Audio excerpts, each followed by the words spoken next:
What you can want is truth. What you can want is clarity. What you can want is to see more clearly what's actually occurring.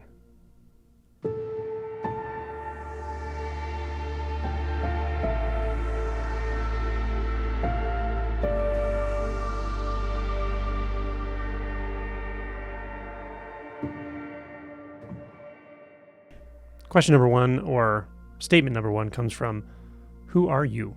That's the name, with a blank space after. It's radical when it's seen that everything and everyone is yourself in various forms, the formless taking shape as all forms. This is an important stage of realization, and I won't go into great detail about what the implications are and so forth, but this is what I might call a deep awakening. So it's an initial awakening, or the insight that comes with initial awakening, which is sort of all is consciousness, or everything is I, you could say, or I am everything. In a deeper aspect of realization, a deeper aspect of that first awakening, you do kind of experience this. Everything is you. You are everything. All forms are what you are, and it can be rather surprising. It can be deeply peaceful. It's often very peaceful, often very settling, very equanimous, actually. So it's very nice. It does go deeper, though. Next one is comment by 2 and they said, this one slaps harder than Will Smith. That's about the video called Consciousness. Let's go. This one's from Mobius Strip. Yeah, but is it pronounced controversy or controversy with an H? Comedy. This one's from Ines. So simple and obvious. Just the case. And it's nothing other than this. Experientially, you know it. You are it.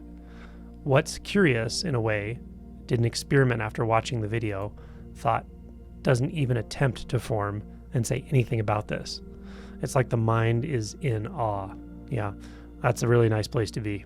Very clear, unbound consciousness experience, realizing the primary experience of I is consciousness. The primary experience of consciousness is I. It is just pure being. It's very peaceful, and the mind can go very quiet. This is from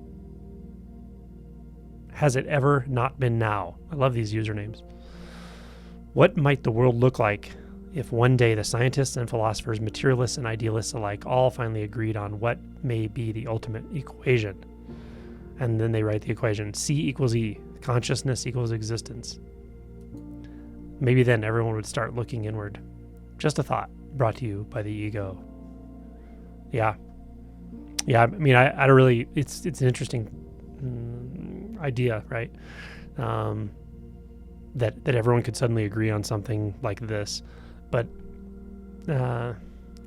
it's still conceptual, right? I mean, without the insight, doesn't matter what people agree on or disagree on. Just a bunch of philosophical concepts, essentially. But yeah, might be nice if everyone agrees. There is some kind of argument that, if people were to agree that consciousness is primary somehow, that would induce them to investigate more directly and to like trust the experience of consciousness rather than I don't know what, try to deconstruct it or overlook it or set it aside or something. Maybe that's true. My suspicion is what really leads people to start to wake up is not so much a belief about the nature of consciousness. It's more like the curiosity about why the heck do I suffer so much? Why are thoughts so misleading? Why does it feel so uncomfortable to be a thinking being? These kinds of things often lead people to awakening, or lead people to engage the awakening process. Okay, this is from Roger. This is powerful. Giving up all concepts is impossible for the mind, but the real you, which is beyond mind, can give up all concepts. Go there, stay there, be comfortable there. It's the real you.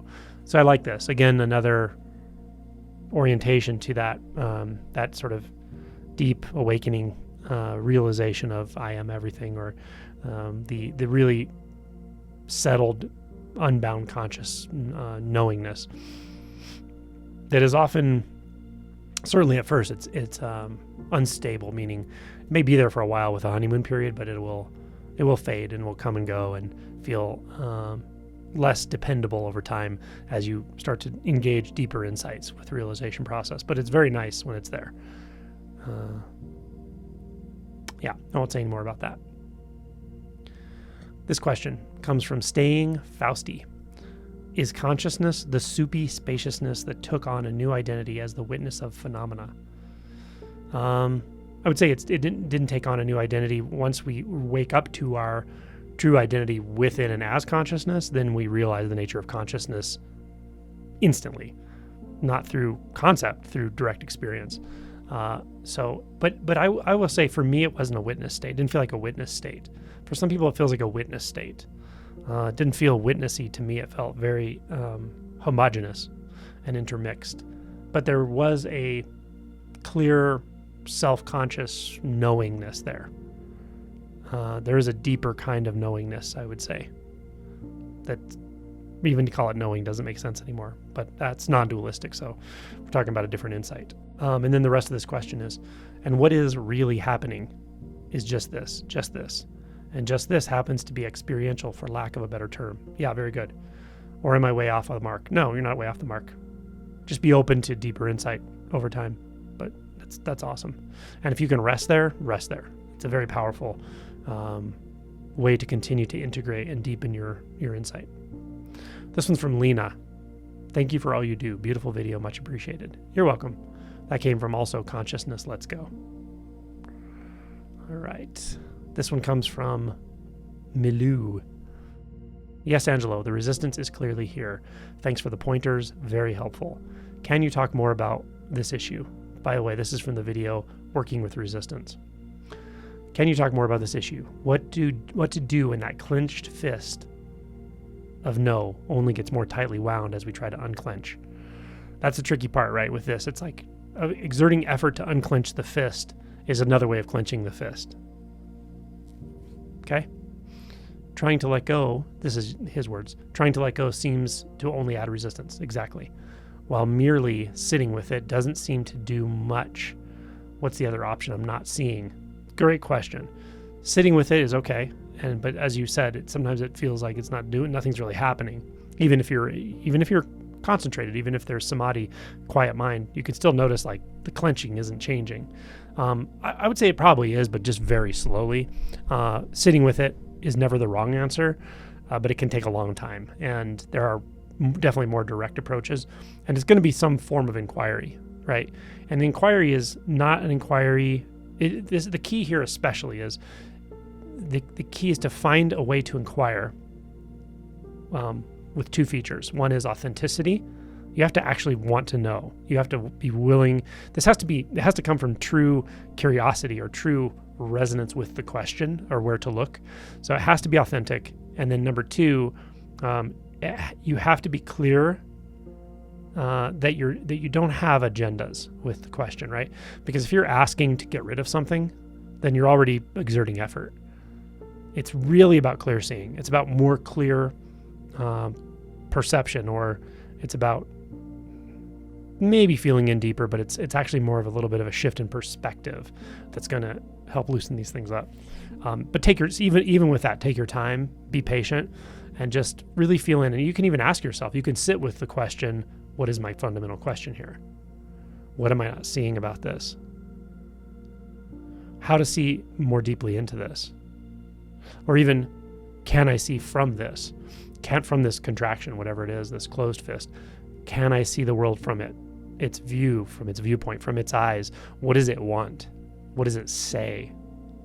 What is its deepest fear, right? You can sort of embody it and think from it, process from it, question from it, inquire from it. So these are the kind of things I would do to approach this. Great question. This is from Sweet Melisou.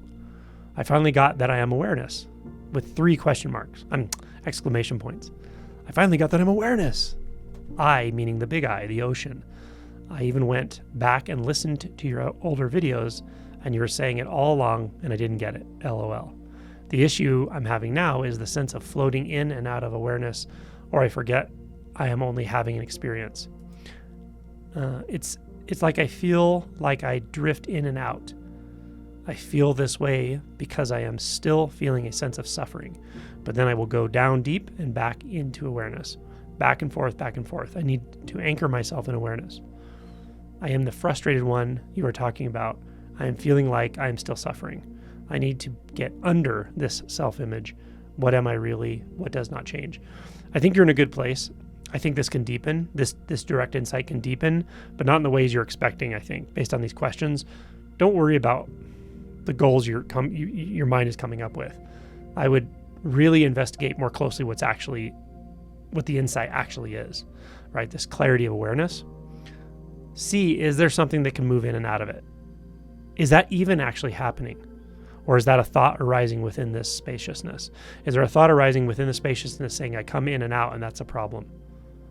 If that's the case, then is that thought not made out of awareness, or let's say consciousness? Is it not all one, right? So I would just look really closely at any perception that's arising here, rather than trying to turn it into a deeper insight for now. But awesome, very cool. And really work on finding that, as I described, that sweet spot between where alertness meets a kind of relaxation and a flexibility. Okay, then this is from Blue Time, Thyme. Why wouldn't people want the no self-realization? Because what is it that wants it? What is it that wants it? What is wanting made out of? What is wanting made out of? It's made out of presuppositions. It's made out of the sense of the one that needs, the one that lacks. So the wanting itself can't really want the end of itself. That's the best way I can say it. And again, as I always say when I talk about this, doesn't mean it's a bad thing. I'm just saying that the wanting part of you can't want this. It wouldn't make sense. And that's not a philosophical statement. I mean, it's really, really true. What you can want is truth. What you can want is clarity. What you can want is to see more clearly what's actually occurring. And that kind of wanting is a powerful catalytic act, let's say.